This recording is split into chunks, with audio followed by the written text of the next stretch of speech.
I find inspiration through nature, through the colours of the trees, the leaves and the sky, and I try to notice all the little things around me, and I try and spot as much wildlife and colours as I can, spotting the unusual shapes and shades of colour, and I then transfer all that into my embroidery.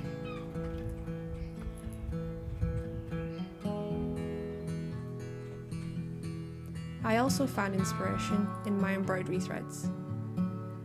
Sometimes I pick a colour palette before I pick what I am going to embroider. This may inspire me to draw something which I will then want to stitch. Where do you find your inspiration?